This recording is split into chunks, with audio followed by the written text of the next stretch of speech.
Hello my dear student, welcome to my channel Hardik education world. आज का ये video class 10th math के लिए सबसे ज़्यादा इंपॉर्टेंट है। जितने भी स्टूडेंट क्लास 10th में हैं और मैथ की तैयारी कर रहे हैं तो आज की इस वीडियो को लास्ट तक ज़रूर देखना। आज की इस वीडियो में हम मैथ की पूरी बुक के मोस्ट इम्पोर्टेंट अति लघु उत्तरीय प्रश्न, दीर्घ लघु उत्तरीय प्रश्न तथा विस्तृत उत्तरीय प्रश्न देखने वाले हैं। और प्यारे विद्यार्थियों, ये जो क्वेश्चन है प्रत्येक वर्ष आपकी बोर्ड परीक्षा में पूछे जाते हैं और इस वर्ष भी आपकी बोर्ड परीक्षा में 100% पूछे जाएंगे। तो प्यारे विद्यार्थियों, क्लास 10th है, गणित 2025 बोर्ड और महत्वपूर्ण प्रश्न है। बोर्ड में 101% बिल्कुल पक्का आएगा और अति लघु उत्तरीय प्रश्न है जो आपकी बोर्ड परीक्षा में 2 अंक के पूछे जाते हैं। तो इसमें फर्स्ट क्वेश्चन है, यदि दो संख्याओं का अंतर 26 है तथा एक संख्या दूसरी संख्या की 3 गुनी है तो संख्याओं को ज्ञात कीजिए। तो प्यारे विद्यार्थियों, क्वेश्चन को हल करते हैं।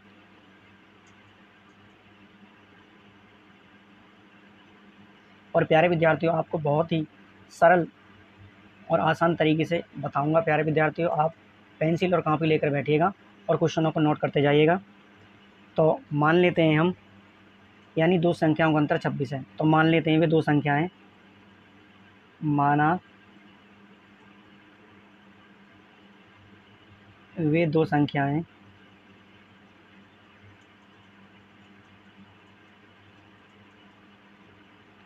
x और y हैं, x और y हैं, यानी दो संख्याओं का अंतर 26 है। तो हमने मान ली वे दो संख्या x और y हैं। तो दो संख्याओं का अंतर, तो प्रश्न के अनुसार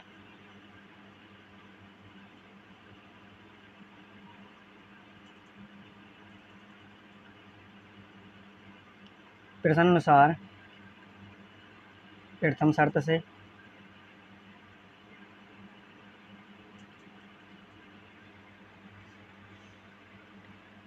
यानी कौन सी संख्या, दो संख्या कौन सी मानी हमने, x और y, यानी x और y मानी है।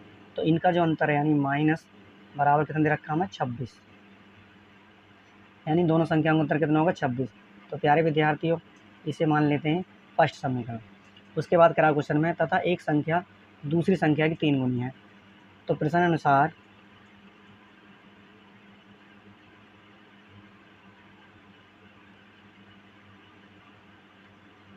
दूसरी शर्त से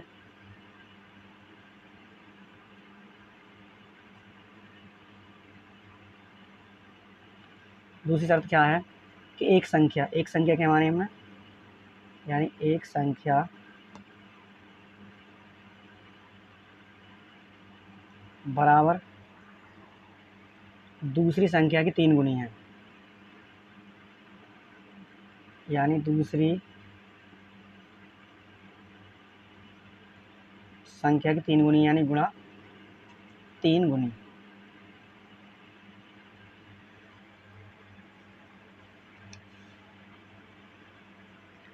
तो एक संख्या क्या मानी प्यारे विद्यार्थियों, यानी x बराबर दूसरी संख्या मानी y और गुणा 3। तो हो जाएगी प्यारे विद्यार्थियों x बराबर 3y, और इसको मान लेंगे प्यारे विद्यार्थियों दूसरी समीकरण। अब आगे क्या करेंगे प्यारे विद्यार्थियों कि समीकरण 2 का मान समीकरण 1 में रख देंगे, यानी x का मान समीकरण 2 में रख देंगे। लेंगे x का मान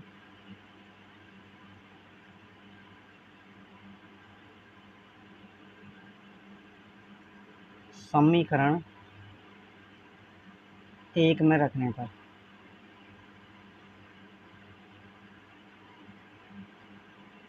तो एक समीकरण प्यारे विद्यार्थी क्या है आपकी, x माइनस वाई बराबर 26।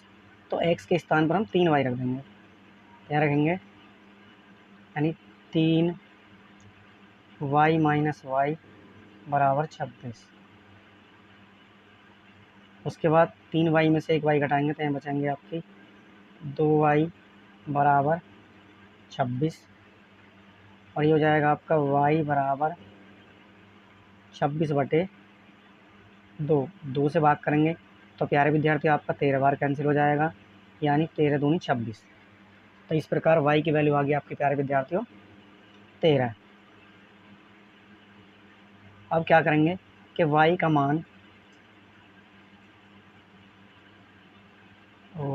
मान समीकरण 2 में रखने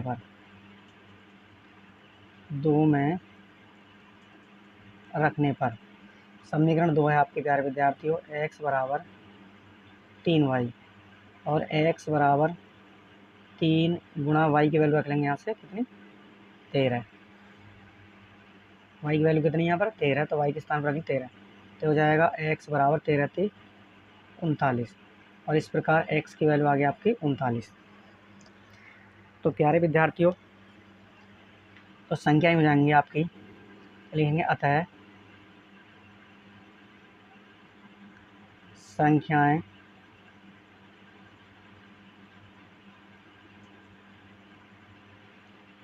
तेरह और 39 होंगी, और यही प्यारे विद्यार्थी आपका आंसर है। और प्यारे विद्यार्थी क्वेश्चन नंबर सेकंड है कि द्विघात समीकरण 4x² + 3x + 5 बराबर 0 के मूल ज्ञात कीजिए। द्विघात समीकरण है 4x² + 3x + 5 बराबर 0 के मूल ज्ञात कीजिए। क्वेश्चन को हल करते हैं।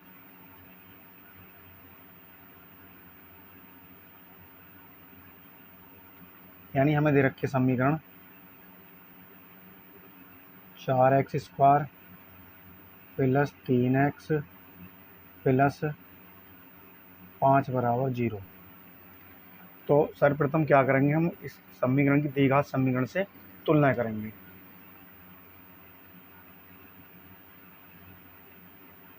द्विघात समीकरण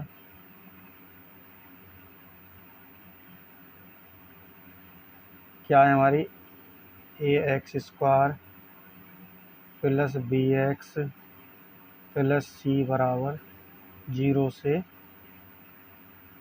तुलना करने पर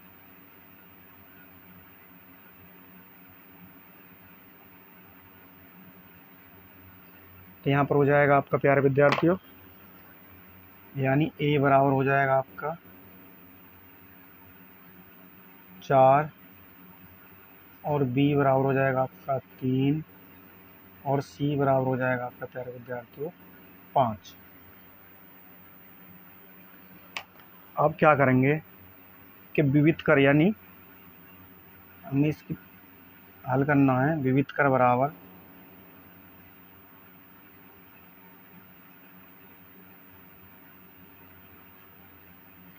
जिसे कैपिटल D से प्रतिशत करते हैं बराबर b² -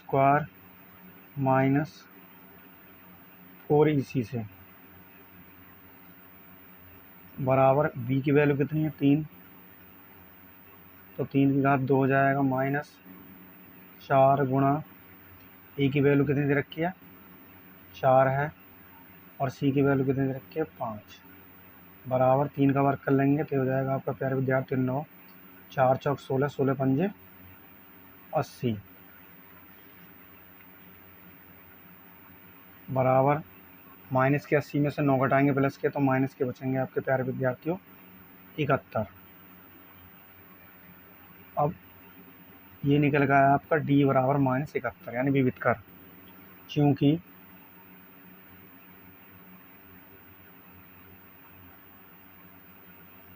क्योंकि विविध कर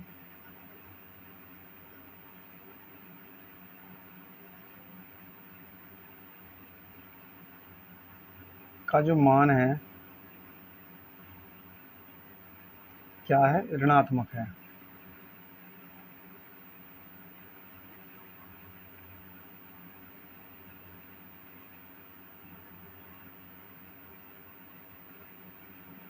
तो इसके मूल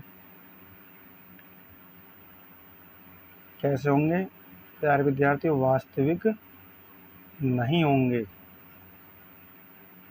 वास्तविक नहीं होंगे। इसलिए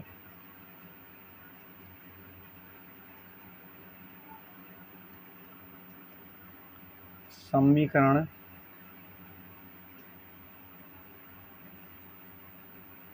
के मूल ज्ञात नहीं किए जा सकते। मूल ज्ञात नहीं किए जा सकते।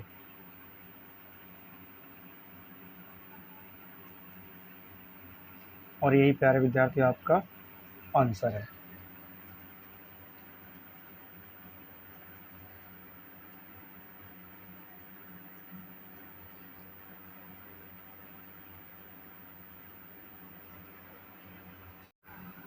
और प्यारे विद्यार्थी क्वेश्चन नंबर 3 है, AP यानी समांतर श्रेणी -3, -1/2, 2 का 11वां पद ज्ञात कीजिए। यानी समांतर श्रेणी दे रखी है प्यारे विद्यार्थियों, -3, -1/2, 2 का 11वां पद ज्ञात कीजिए। तो प्यारे विद्यार्थियों क्वेश्चन को हल करते हैं।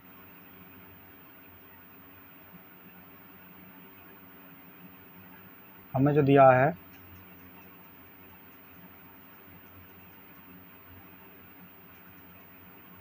क्या क्या दे रखा है, हमें -3 है, -1/2 है, 2 का हमें क्या ज्ञात करना है, 11वां पद।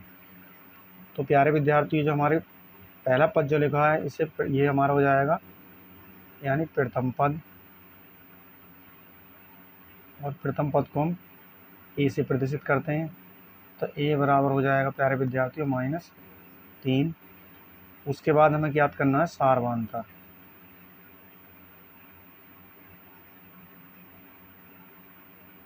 इसे करते हैं स्मॉल डी से। ये होता है प्यारे विद्यार्थी यानी A2 -A1, यानी दूसरे पद में से पहला पद घटाना है। तो बराबर इसमें दूसरा पद है -1/2, -1 कितना है, 3 है, तो -3 बराबर -1/2, और माइनस माइनस हो जाएंगे +3। इसके नीचे कुछ नहीं तो 1 मान लेंगे। अब क्या करेंगे प्यारे विद्यार्थी, 2 और 1 कैल्शियम लेंगे तो 2 आ जाएगा, यह हो जाएगा -1, और 2 के ऊपर नीचे गुणा करेंगे आंसर में तो 3 दूनी हो जाएगा, प्लस का यहाँ 6 बराबर। तो प्लस के 6 में से माइनस के घटाएंगे तो ये बचेंगे +5/2। इस प्रकार सारवांतर डी बराबर आएगा 5/2। और हमें क्या दे रखा है, 11वां पद यानी n दे रखा है हमें 11। यहाँ लिख लेंगे n बराबर 11, और हमें ज्ञात करना है an। तो प्यारे विद्यार्थियों सूत्र होता है आपका nवां पद ज्ञात करने का, यानी an बराबर a + n-1 इंटू डी से।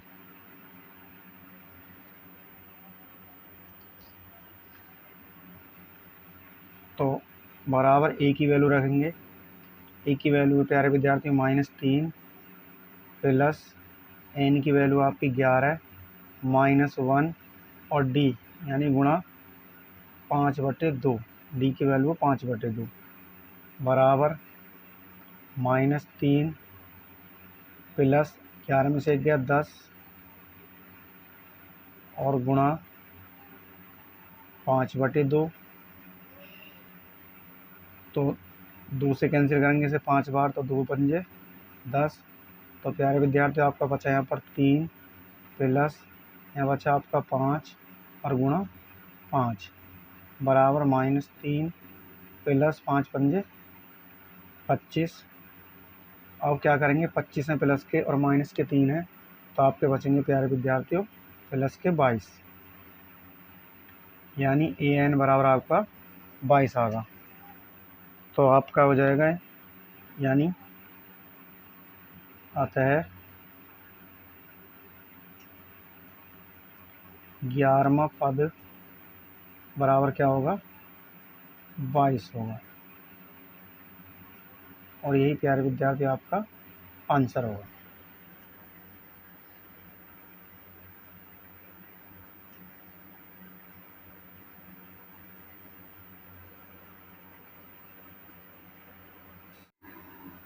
और प्यारे विद्यार्थियों, क्वेश्चन नंबर 4 है कि एक त्रिभुज के आधार की लंबाई 14 सेंटीमीटर तथा ऊंचाई 7 सेंटीमीटर है। त्रिभुज का क्षेत्रफल ज्ञात कीजिए। एक त्रिभुज के आधार की लंबाई 14 सेंटीमीटर तथा ऊंचाई 7 सेंटीमीटर है। त्रिभुज का क्षेत्रफल ज्ञात कीजिए। तो क्वेश्चन को हल करते हैं।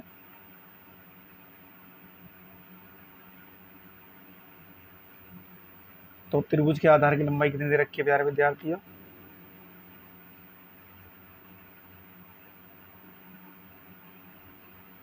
त्रिभुज के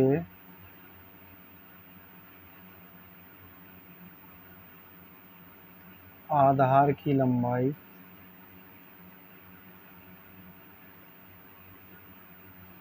बराबर दे रखी है हमें 14 सेंटीमीटर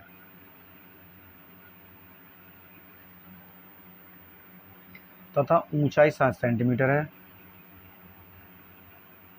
और त्रिभुज की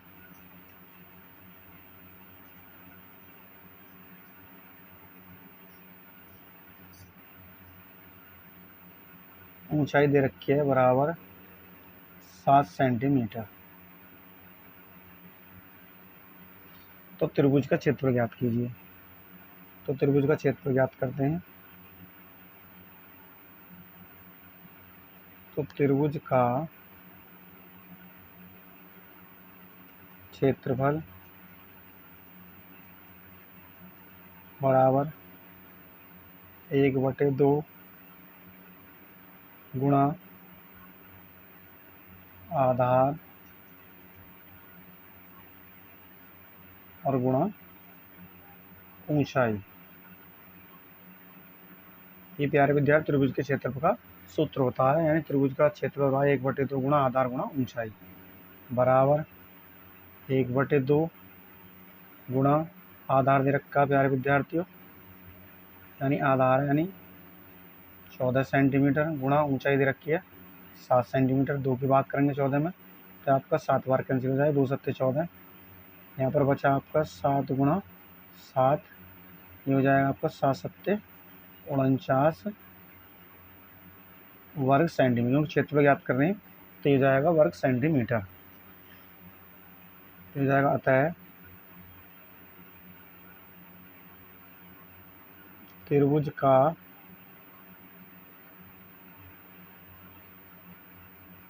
क्षेत्रफल बराबर 49 वर्ग सेंटीमीटर। और यही प्यारे विद्यार्थी आपका आंसर है।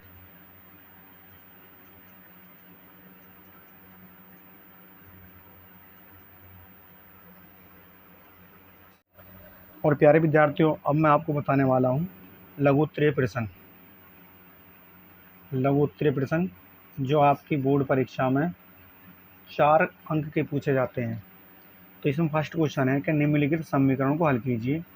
1/x+4 माइनस 1/x-7 बराबर 11/30 और x इजकल टू नॉट -4 और 7। तो प्यारे विद्यार्थी क्वेश्चन को हल करते हैं। जैसा कि हमें दे रखा है, क्वेश्चन को हल करते हैं। यानी 1/x+4 माइनस 1/x-7 बराबर 11/30। तो क्या करेंगे हम इसमें, यानी x-4 और x-7 का एलसीएम लेंगे। x-7 की तो इसमें गुणा कर लेंगे और x+4 की इस वाले में, यानी इनकी आपस में हम गुणा कर लेंगे, यानी तिर्यक गुणा। तो पहले करेंगे हम x-7 माइनस x+4 और बटे में इन दोनों के आपस में गुणा कर लेंगे, x+4 और x-7 बराबर हो जाएगा यहाँ पर 11/30।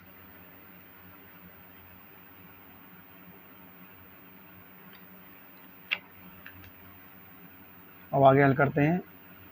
x-7 माइनस के अंदर गुणा करेंगे तो -x और -4, यानी इस माइनस की अंदर गुणा करेंगे तो माइनस वाले प्लस और प्लस वाले माइनस हो जाएंगे, तो माइनस का एक्स हो जाएगा और माइनस के प्लस में करेंगे माइनस के 4 और नीचे हो जाएगा बटे में एक्स के एक्स में गुणा करेंगे तो हो जाएगा प्यारे विद्यार्थी एक्स स्क्वायर, एक्स के माइनस 7 में गुणा करेंगे तो हो जाएगा 7x, उसके बाद प्लस 4 की गुणा करेंगे एक्स में तो प्लस का हो जाएगा यहाँ पर 4x और प्लस के 4 की माइनस 7 में गुणा करेंगे तो हो जाएगा माइनस के 28, यानी 7 चौक 28 और यहाँ पर हो जाएगा आपका 11/30। आगे हल करते हैं। अब यहाँ देखते हैं प्लस के एक्स और माइनस के एक्स तो ये आपके कैंसिल हो जाएंगे, तो माइनस के 7 और माइनस के 4 ये हो जाएंगे आपके माइनस के 11 और बटे में हो जाएगा आपका प्यारे विद्यार्थियों एक्स स्क्वायर, माइनस के 7x में से प्लस के 4x घटाएंगे तो माइनस के बचेंगे आपके 3x और माइनस के बचे आपके यहाँ पर 28 बराबर 11/30। उसके बाद कैंसिल करेंगे 11 एकम 11 एक बार कैंसिल हो जाएंगे तो यहाँ हो जाएगा माइनस के 1/x स्क्वायर माइनस 3x और माइनस 28 और यहाँ पर बचा आपका 1/30। आगे हल करेंगे, अब तिरक गुणा कर लेंगे यानी कैंची वाले गुणा तो हो जाएगा x square minus 3x minus 28 बराबर माइनस 30, क्योंकि इसकी इसमें गुणा कर लेंगे और 30 की इसमें माइनस के 30 बराबर x square minus 3x minus 28, ये माइनस के 30 से इधर आगे हो जाएंगे प्लस के 30 बराबर 0, तो ये हो जाएंगे x square minus 3x minus के 28 में से प्लस के 30 घटाएंगे तो यहाँ पर बचेंगे प्लस के 2 बराबर 0।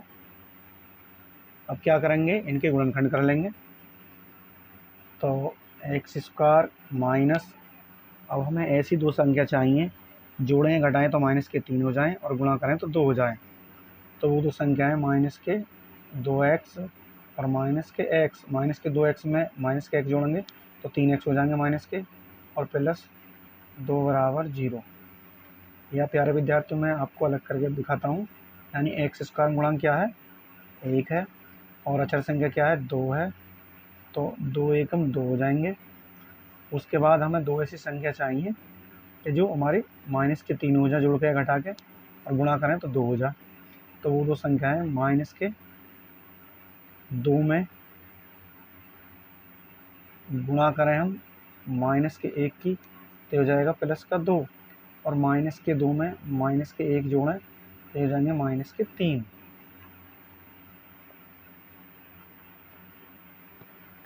आगे हल करते हैं।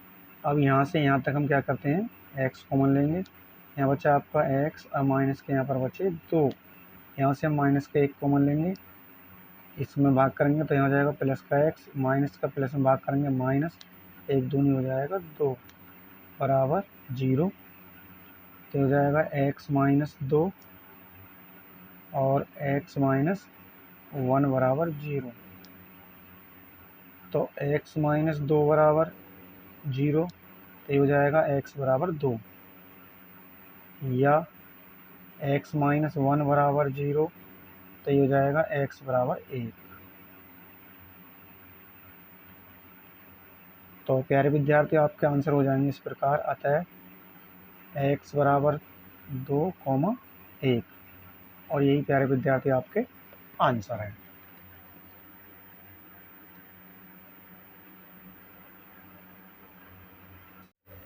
और क्वेश्चन नंबर इसी का दूसरा है जो आपके बोर्ड परीक्षा में 4 अंक का पूछा जाता है, यानी दीर्घ लघु उत्तर प्रश्न है। ये भी एक भिन्न 1/3 हो जाती है जब उसके अंश से 1 घटाया जाता है और वह 1/4 हो जाती है जब हर में 8 जोड़ दिया जाता है, वह भिन्न ज्ञात कीजिए। यानी एक भिन्न 1/3 हो जाती है जब उसके अंश से 1 घटाया जाता है और वह 1/4 हो जाती है जब हर में 8 जोड़ दिया जाता है, वह भिन्न ज्ञात कीजिए। तो क्वेश्चन हल करते हैं।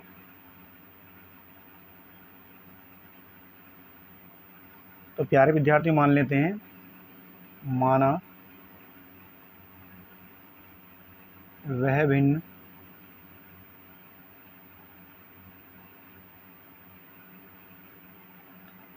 x बटे वाई है। क्या मान लिया हमने? x बटे वाई। क्यों मानी? क्योंकि इसमें हमें अंश हमारा x हो जाएगा और हर हमारा y हो जाएगा। उसके बाद प्रश्न अनुसार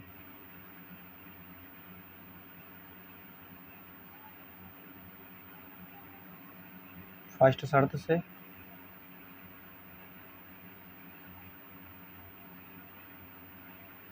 फर्स्ट शर्त में कह रहा भिन्न 1/3 हो जाती है, यानी 1/3 हो जाती है। कब हो जाती है? यानी x बटे वाई, यह भिन्न।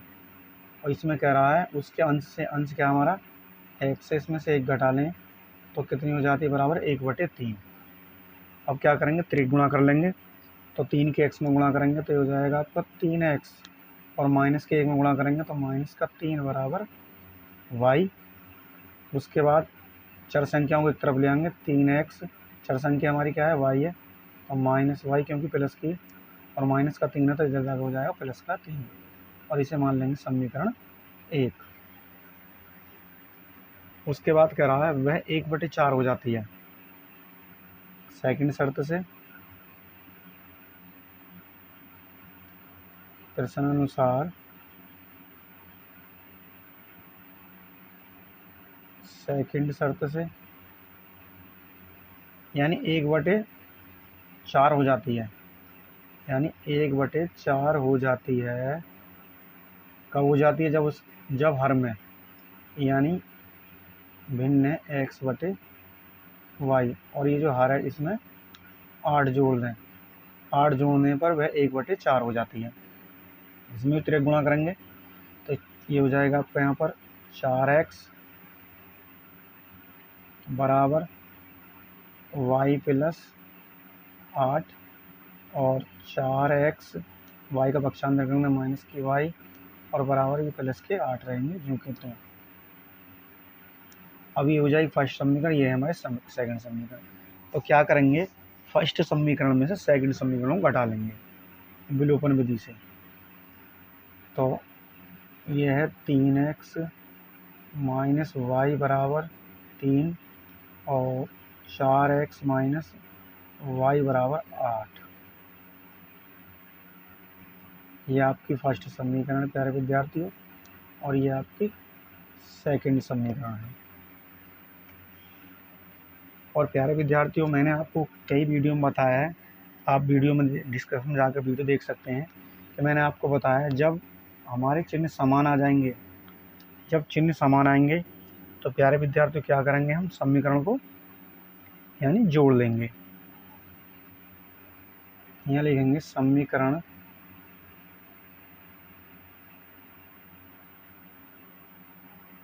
यानी जब हमारे चिन्ह समान आएंगे तो क्या करेंगे? समीकरण को घटा लेंगे, और विपरीत आएंगे तो जोड़ लेंगे। तो हमारे समान चिन्ह आए हैं तो क्या करेंगे? घटा लेंगे। तो समीकरण 1 में से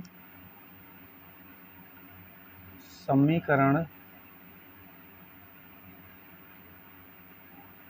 2 को घटाने पर, तो घटाने पर प्लस के हैं तो यहाँ पर ये चिन्ह बदल जाएंगे, माइनस के, ये माइनस के तो यहाँ पर प्लस के चिन्ह, और ये प्लस के हैं तो यहाँ पर माइनस के चिन्ह। तो अब देखेंगे प्लस के y हो जाएंगे, और ये माइनस के तो कैंसिल हो जाएगा। माइनस के 4x में से प्लस के 3x घटाएंगे तो माइनस के बचेंगे x, बराबर माइनस के 8 में से प्लस के 3 घटाएंगे तो यहाँ पर बचेंगे माइनस के 5, और माइनस से माइनस कैंसिल कर लेंगे तो ये हो जाएगा x बराबर 5। तो इस प्रकार x का मान आएगा आपका 5। आगे करते हैं x का मान समीकरण 1 में रखने पर।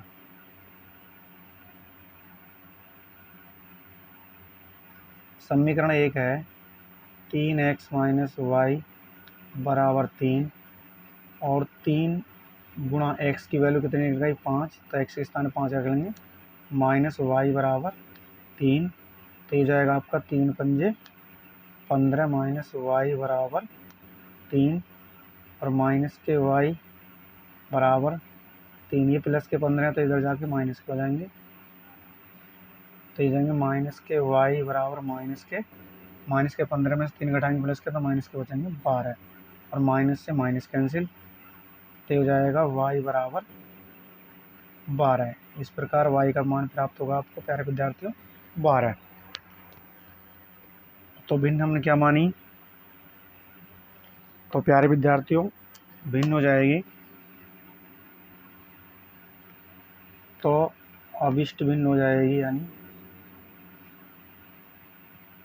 अभिष्ट भिन्न क्या मानी प्यारे विद्यार्थियों हमने, x/y।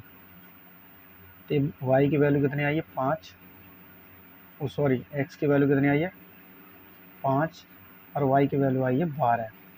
तो इस प्रकार हमारी भिन्न हो जाएगी 5/12 और यही प्यारे विद्यार्थियों आपका आंसर है। यानी तो अभिष्ट भिन्न हो जाएगी x/y, यानी भिन्न मानी हमने x/y। x की वैल्यू कितनी आई प्यारे विद्यार्थी यहाँ से 5 और y की वैल्यू आई है 12। तो इस प्रकार हो जाएगी हमारी भिन्न 5/12 और यही प्यारे विद्यार्थियों आपका आंसर हो जाएगा। और प्यारे विद्यार्थियों क्वेश्चन है विस्तृत उत्तरीय प्रश्न है जो आपकी बोर्ड परीक्षा में 6 अंक के पूछे जाते हैं। तो क्वेश्चन नंबर इसमें फर्स्ट है, किसी एपी यानी समांतर श्रेणी के चौथे और 8वें पदों का योग दे रखा 24 तथा 6वें और 10वें पद का योग दे रखा 44। तो इस समांतर श्रेणी एपी के प्रथम 3 पद ज्ञात कीजिए।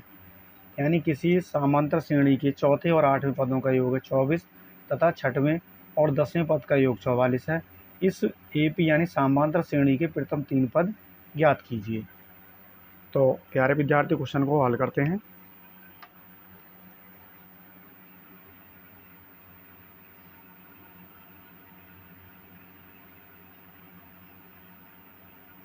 यानी किसी समांतर श्रेणी के चौथे यानी चौथा पद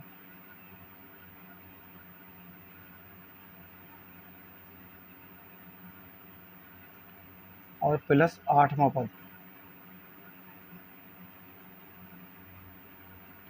इन दोनों का योग दे रखा है प्यारे विद्यार्थियों 24।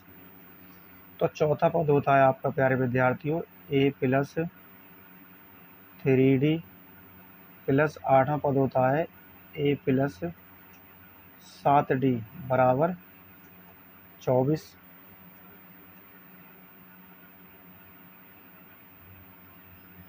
a और a हो जाएंगे प्यारे विद्यार्थी 2a प्लस 3d और 7d हो जाएंगे आपके 10d बराबर 24।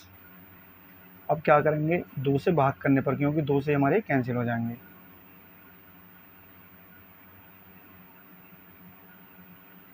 दो से भाग करने पर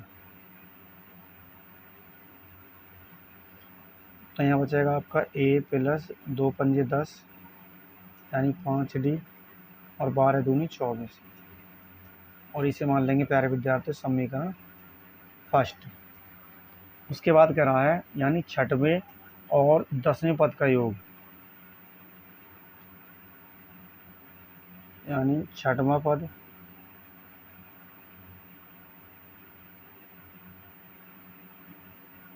प्लस 10वां पद, इन दोनों का योग दे रखा है प्यारे विद्यार्थी आपका 44। तो 6वां पद हो जाएगा आपका a प्लस 5d और 10वां पद हो जाएगा a प्लस 9d बराबर 44।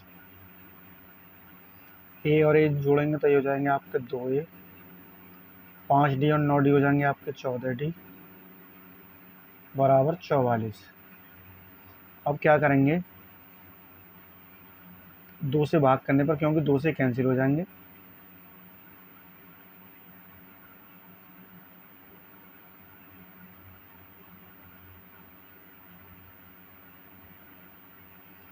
तो जब 2 से भाग करेंगे तो यहाँ पर बचेगा a प्लस 2 सत्ते 14 60d और ये हो जाएगा 22 दूनी 44, यानी यहाँ पर आएगा आपका 22। ये हो जाएगी समीकरण आपकी सेकंड। अब क्या करेंगे कि फर्स्ट समीकरण में से हम सेकंड समीकरण को घटा लेंगे। तो फर्स्ट समीकरण है यानी a प्लस 5d बराबर 12 और सेकंड समीकरण है a प्लस 60d बराबर 22। तो प्यारे विद्यार्थी, मैंने आपको बताया, यानी अगर हमारे समान चिन्ह आएंगे तो क्या करेंगे, समीकरण को हम घटा लेंगे।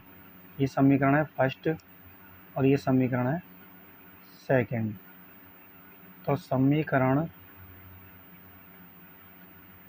एक में से समीकरण दो को घटाने पर तो चिन्ह बदल जाएंगे। यहाँ पर माइनस, यहाँ प्लस होता है, यहाँ पर भी माइनस, ये प्लस होता है, यहाँ पर भी माइनस। तो प्लस माइनस के 1 कट जाएंगे।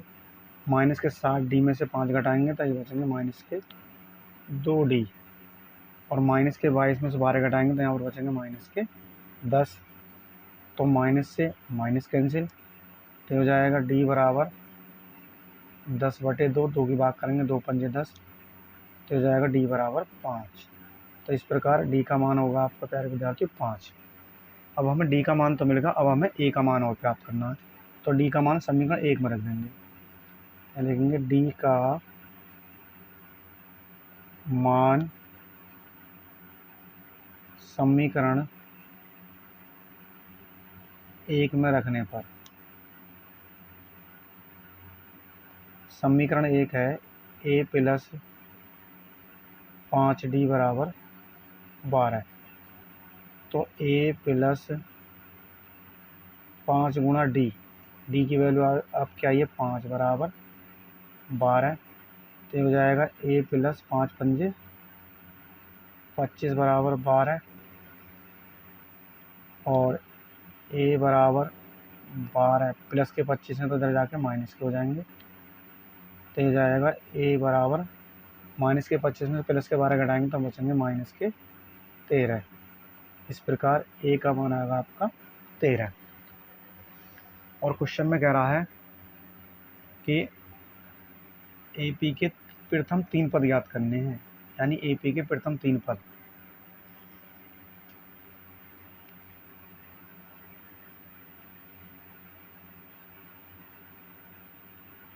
तो AP के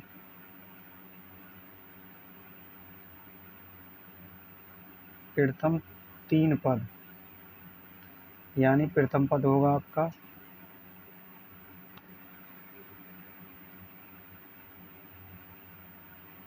यानी a1 बराबर होगा माइनस के 13। उसके बाद हमें दूसरा पद ज्ञात करते हैं।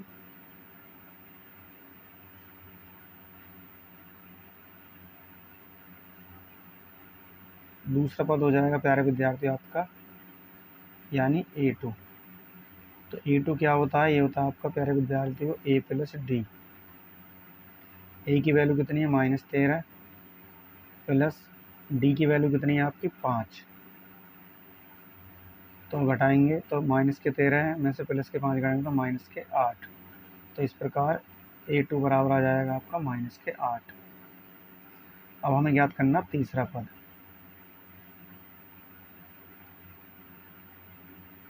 तीसरा पद होता है a3। तो ये जाएगा आपका a प्लस 2d।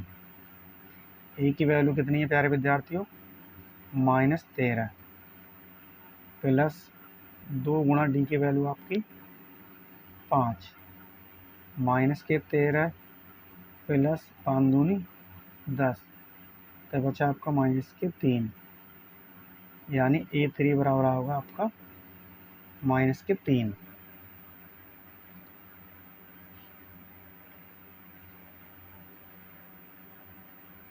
यानी AP के प्रथम 3 पद हो गए। प्रथम a1 बराबर -13, दूसरा पद है a2 बराबर ज्ञात करना। तो a2 होता है a प्लस डी, यानी दूसरा पद होता है a प्लस डी।